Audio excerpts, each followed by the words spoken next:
The following content may contain visuals that are disturbing, graphic, or sensitive in nature. Viewer discretion is advised. This material is intended for mature audiences and may not be suitable for all viewers. Please exercise caution while watching, and if you find such content distressing, we recommend discontinuing viewing. This disclaimer is provided to ensure awareness and to prioritize viewer well-being. The Israeli Defense Forces say they have found 800 shafts leading to Hamas's vast subterranean network of tunnels and bunkers since the Gaza ground operation began on the 27th of October. They also claim to have destroyed more than half of them. Before the war began 2 months ago, Hamas had said it had hundreds of kilometers of tunnels in the Gaza Strip, a network comparable in size to the New York subway system, to protect and serve as operational bases. That has made these tunnels prime targets for Israeli airstrikes, with penetrating munitions and army engineers using mapping robots and exploding gel that can be poured into the passages. The IDF has said the tunnel shafts were located in civilian areas, many of which were near or inside civilian buildings and structures such as schools, kindergartens, mosques, and playgrounds.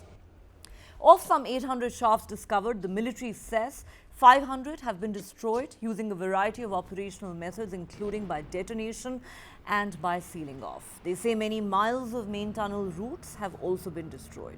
The first time we got a real glimpse of this infamous labyrinth of tunnels was when the Israeli Defense Forces said they had filmed a tunnel below Gaza's Al-Shifa hospital last month. That was only a small part of Hamas's vast subterranean domain, which analysts have said will define the strategic outcome of Israel's campaign against the militant group. To the left and right were rooms with air conditioning units, functioning toilets and kitchens with running water and electrical and communication cables, and a now demolished blast-proof door that Hamas fighters could shoot through. That's what we saw in those videos that were released by the IDF.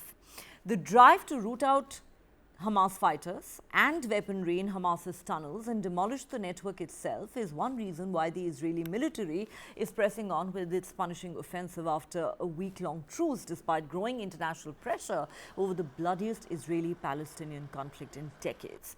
Experts say destroying Hamas's tunnels is the most difficult aspect of the Israel military's mission and also amongst its most important. The web of tunnels, estimated to be bigger than the London Underground train network, enables Hamas's most senior leaders and fighters to take shelter. Most are thought to have survived almost 8 weeks of relentless Israeli attacks below ground. The tunnels, immune from drone surveillance and many of Israel's other capabilities, including airstrikes, are also where Hamas is thought to keep its arsenal of rockets, as well as the almost 150 hostages it still holds after seizing them from Israel on the 7th of October. One former senior Israeli security official said the word tunnels does not do justice to what Hamas has created under Gaza, calling them underground cities. Yocheved Lifshitz, an 85-year-old hostage released by Hamas in October, described the tunnel network as an elaborate spider web that's kilometers long with large halls big enough to hold 25 people. This network is estimated to be more than 500 kilometers long, and many of the shafts emerge in civilian buildings such as hospitals, mosques, and schools, according to the IDF. The IDF says even after taking control of northern Gaza, its soldiers still face attacks by Hamas fighters popping up from tunnels behind them and then retreating like mice. The tunnels are also a threat in themselves. The IDF says 4 soldiers were killed on the 10th of November at one tunnel entrance. Experts point out that the tunnels are a massive challenge as Hamas has placed booby traps inside. Recently, IDF blew up the tunnel it had found under the Al-Shifa hospital amid concerns that the rest of the network was primed with explosives. Israel has received $320 million of U.S. military aid since 2016 to develop anti-tunnel techniques. The country also has a dedicated corps of anti-tunnel engineers and underground commandos equipped to probe tunnels and try to collapse them.